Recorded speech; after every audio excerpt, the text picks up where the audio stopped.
Sa loob ng 48 taong serbisyo ng National Housing Authority, nakapagkaloob na ito ng pabahay at nakapaghatid ng tulong sa milyong-milyong pamilyang Pilipino na nangangarap ng sariling tahanan sa iba't ibang panig ng bansa. Ang NHA sa bagong yugto nito ay patuloy pa rin sa pagtupad ng layuning maiangat ang kalagayan sa pabahay ng bawat pamilyang Pilipino. Ang serbisyong kaloob na pabahay ay tiyak ng subok at maaasahan. Ika-31 ng Hulyo taong 1975 nang lagdaan ni Pangulong Ferdinand E. Marcos Sr. ang Presidential Decree 757 na naging pundasyon sa pagkakatatag ng NHA bilang pangunahing ahensyang nakatalaga sa pagtataguyod ng sektor ng pabahay ng bansa. Upang mas mabigyang pansin ang pagpapatupad ng panibagong programang pabahay ng dating Pangulong Marcos Sr., buong suportang tinanggap at ginampanan ni dating First Lady Imelda Marcos ang tungkuling bilang Ministro ng Human Settlements. Nagsilbing kanlungan ng bawat pamilyang Pilipinong nangangarap magkaroon ng sariling tahanan ang mga proyekto ng NHA. Patunay sa tagumpay na ito ang iba't ibang programang pabahay na nasimulan at pinalawig upang mas maraming mamamayan ang makakamit ng abot-kaya, ligtas at dekalidad na pabahay.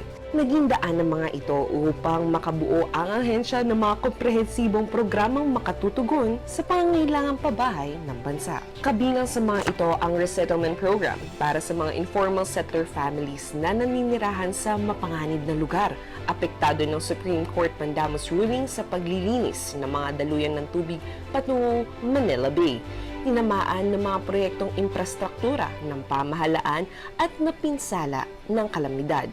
Gayon din ang nakahandang tulong pinansyal upang agarang matugunan ang mga lugar na nasalanta ng sakuna sa ilalim ng Emergency Housing Assistance Program o EHAP. Habang programang pabahay para sa mga kapatid nating Indigenous Peoples o IPs ang patuloy na isinasagawa ng NHA kasama ang NCIP at mga lokal na pamahalaan sa pamamagitan ng pagkakaloob ng mga programang pabahay para sa former rebels. Nakakatulong ang NHA sa pagpapanatili at pagpapalaganap ng kapayapaan sa bansa. At meron ding hinanda ang NHA na programang pabahay para sa mga magigiting na uniformed personnel at kawani ng gobyerno.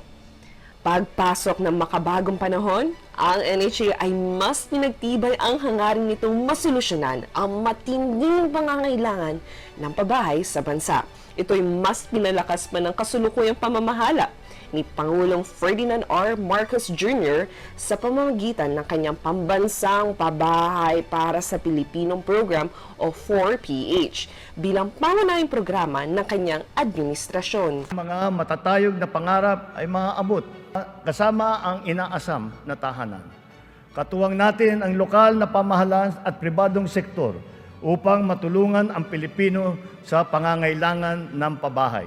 Bilang isang instrumento sa pag-abot ng pangarap na bahay ng marami pang mamamayan, porsigido ang NHA na tuparin ang hangarin ng 4PH bilang suporta sa mithiin ng mahal na Pangulong Marcos Jr. Sa ilalim ng ating programang Build Better and More Housing Program, sisiguraduhin po namin ang aming tahanan at komunidad na mabubuo ng NHA ay dekalidad at abot kaya. Patuloy na nakatutok ang NHA sa direktiba ng Administrasyong Marcos na mapabilis ang pagtupad sa layunin ng Pangulo sa sektor ng pabahay. Ang ilan sa mga pangunahing kaganapan sa simula ng Administrasyong Marcos ay ang ginanap na pinakamalawak na pamamahagi ng pabahay noong 5 ng Disyembre ng nakaraang taon, kung saan personal na pinangunahan ni na PBBM at GMTI ang pamamahagi ng 30,000 pabahay sa mga kwalipikadong pamilya. Kasunod nito ang ginanap na groundbreaking ceremony para sa Disiplina Village, Arcombato at formal na paggawad ng pabahay para sa 1,380 pamilya sa Malabon na siyang ginampanan ng Presidente Marcos Jr. kasama si NHA GMTI. Ngayong ika-48 taon, makakaasa ang bawat pamilyang Pilipino na sa bagong yugto ng NHA, subok na serbisyong pabahay ang kaloob ng ahensya.